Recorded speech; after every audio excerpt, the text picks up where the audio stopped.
bersama saya lagi dalam Alright Nopo Channel. So, berita panas sahabat-sahabat semua.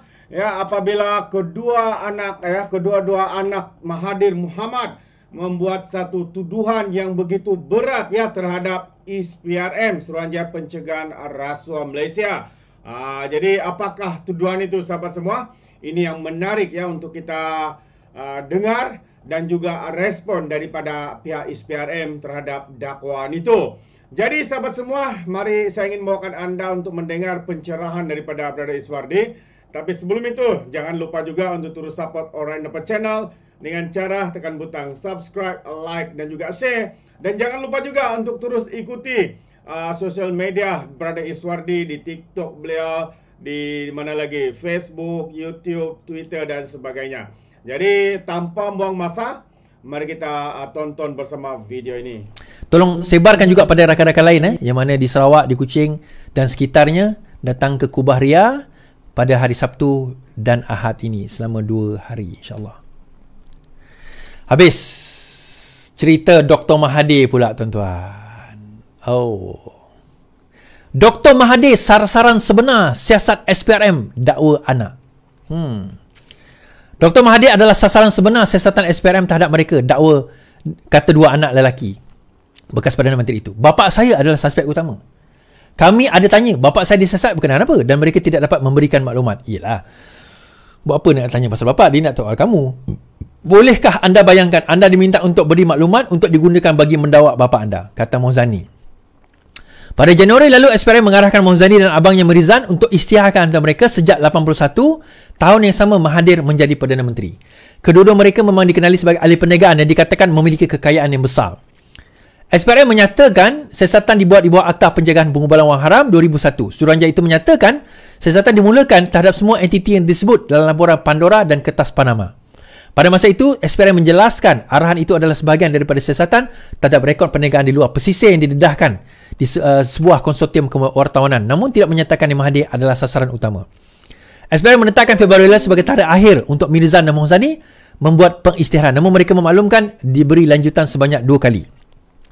Kata mereka, usaha untuk menyediakan rekod kewangan sejak era sebelum digital tetap sesuatu yang sukar. Sekian lama Mahathir menegaskan kekayaan anak-anaknya adalah hasil kerja keras mereka dan tiada kaitan dengannya. Tuan-tuan percaya?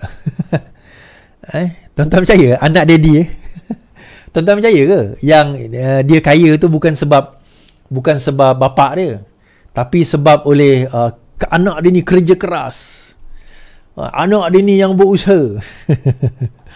Tak, budak-budak macam Akmal Saleh yang lahir tahun 88 tu boleh lah nak tipu kan. Kami ni yang bergelumang dengan segala masalah, segala ancaman, segala desakan, segala orang kata apa, ugutan. Kita ada maklumat-maklumat itu.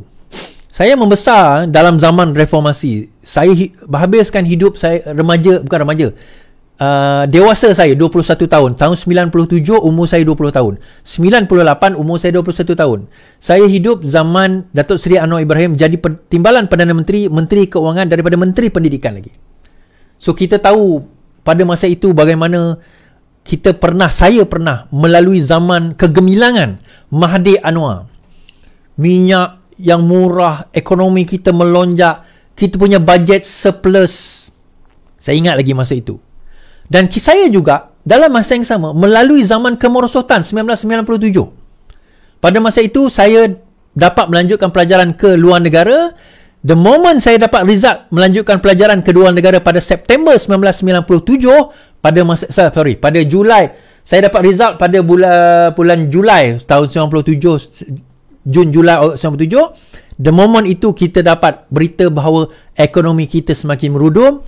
Dan pada masa itu kemungkinan besar bahawa pelajar tidak akan dihantar ke luar negara.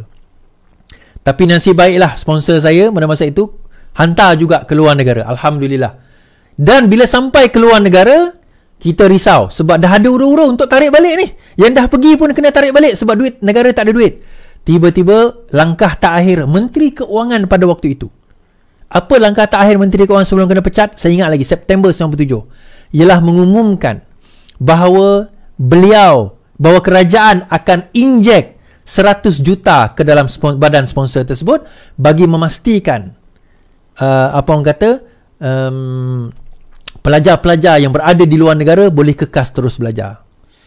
Sejak hari itu saya terus kata saya berterima kasih kepada Datuk Seri Anwar Ibrahim.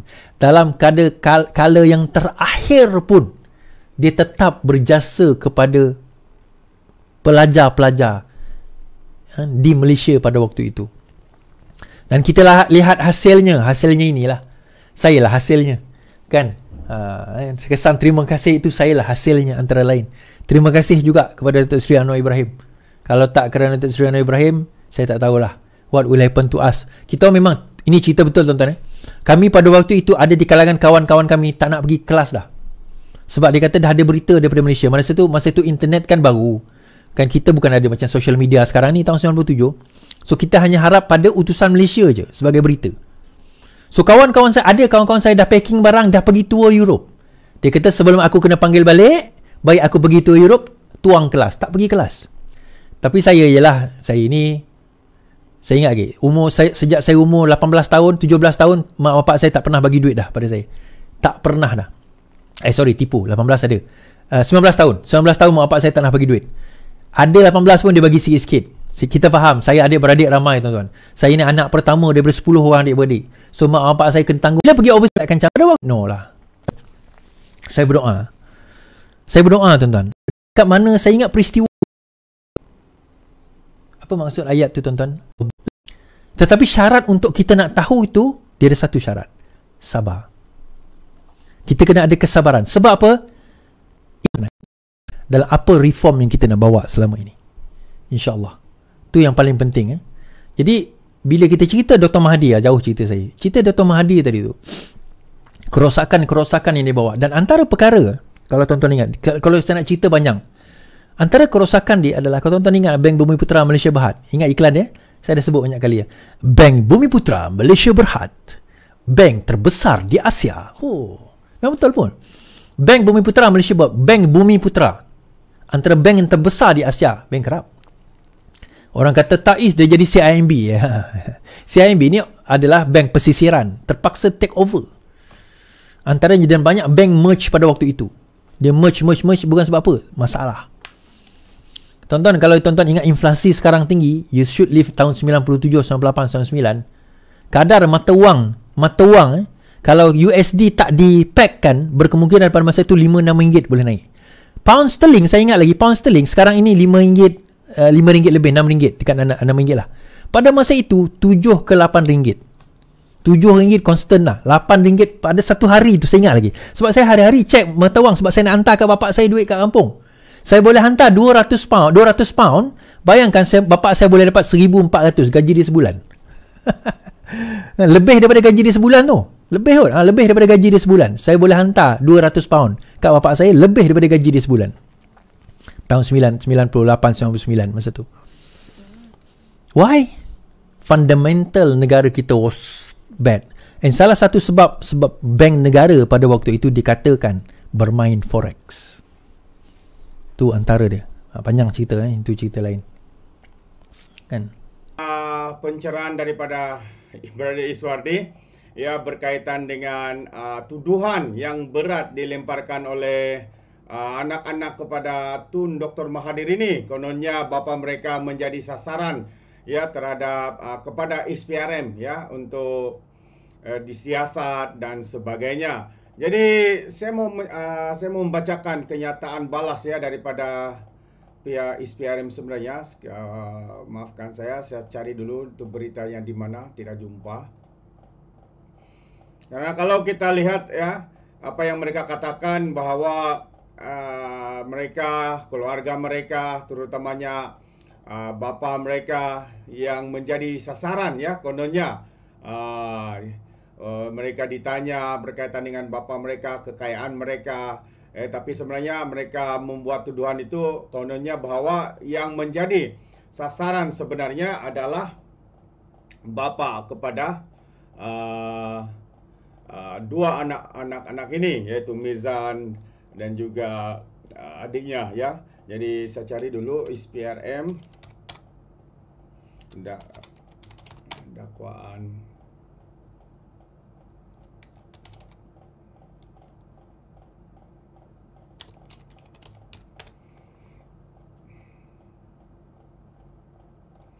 Okey, so ini adalah kenyataan balas daripada pihak SPRM ya, berkaitan dengan tuduhan yang dilemparkan oleh dua anak daripada Mahathir Mohamad ini. Katanya SPRM akan teliti dakwaan anak Dr. Mahathir ya, kononnya menjadi sasaran siasatan pihak SPRM. Jadi apakah respon daripada pihak SPRM berkaitan dengan isu ini? Kalau kita baca kenyataan daripada Ketua Pesuruhjaya SPRM Azam Baki enggan mengulas dakwaan dua anak Mahathir Mohamad, kononnya bapa mereka adalah sasaran sebenar siasatan SPRM berhubung kewangan mereka. Ketika dihubungi media, Azam berkata dia perlu melihat fakta terlebih dahulu berhubung dakwaan terbabit. Jadi biar saya semak fakta, katanya baru kami beritahu kepada media. Katanya selepas menghadiri majlis pelancaran Pusat Kecemerlangan Keselamatan Cyber yang disempurnakan Perdana Menteri Anwar Ibrahim. Jadi Azam mengulas dakwaan yang dibuat oleh Mokhzani dan Mirzan yang memberitahu Bloomberg bahawa bapa mereka adalah sasaran sebenar rentetan siasatan SPRM. Jadi Januari lalu SPRM mengarahkan Mokhzani dan juga abangnya Mirzan untuk mengisytiharkan harta mereka. Sejak 1981, tahun yang sama Mahathir menjadi Perdana Menteri. Kedua-dua memang dikenali sebagai ahli perniagaan dan dikatakan memiliki kekayaan yang besar. SPRM menyatakan siasatan dibuat di bawah Akta Pencegahan Pengubahan Wang Haram, Pencegahan Pembiayaan dan Keganasan dan juga hasil daripada aktiviti haram 2001. Jadi Suruhanjaya itu menyatakan siasatan dimulakan pada Ogos 2022 terhadap semua entiti yang disebut dalam laporan Kertas Pandora dan juga Kertas Panama. Pada masa itu, SPRM menjelaskan arahan itu adalah sebahagian daripada siasatan terhadap rekod perniagaan di luar pesisir yang didedahkan sebuah konsortium kewartawanan, namun tidak menyatakan yang Mahathir adalah sasaran utama. SPRM menetapkan Februari lalu sebagai tarikh akhir untuk Mirzan dan Mokhzani membuat pengisytiharan, namun mereka memaklumkan diberi lanjutan sebanyak 2 kali. Namun kata mereka lagi, usaha untuk menyediakan rekod keuangan sejak era sebelum digital tetap satu yang sukar, katanya. Jadi itu antara kenyataan daripada pihak SPRM. Mereka sendiri menyatakan bahwa siasatan itu tidaklah menjurus ya ataupun menyasarkan bapa mereka ya, tetapi dakwaan yang dikeluarkan oleh kedua-dua anak mereka ini dalam Bloomberg adalah satu tuduhan yang agak berat, sahabat-sahabat semua ya, apabila membuat tuduhan kepada SPRM, kononnya SPRM menyasarkan bapa mereka iaitu Mahathir Mohamad. Jadi SPRM akan memberikan kenyataan dalam masa terdekat selepas ya meneliti fakta dan juga kenyataan-kenyataan daripada anak-anak Mahathir ini. Jadi sahabat semua, apa pandangan anda? Anda boleh berikan komen di dalam ruangan komen. Jadi terima kasih. Izinkan saya untuk mengundurkan diri dan seperti biasa peribahasa mengatakan tapapun keangkap 2 tahun keinginan. Dalam bahasa Melayunya, tepuk dada, tanya selera. Sekian daripada Alright Dapat Channel. Kita berjumpa lagi. Bye-bye.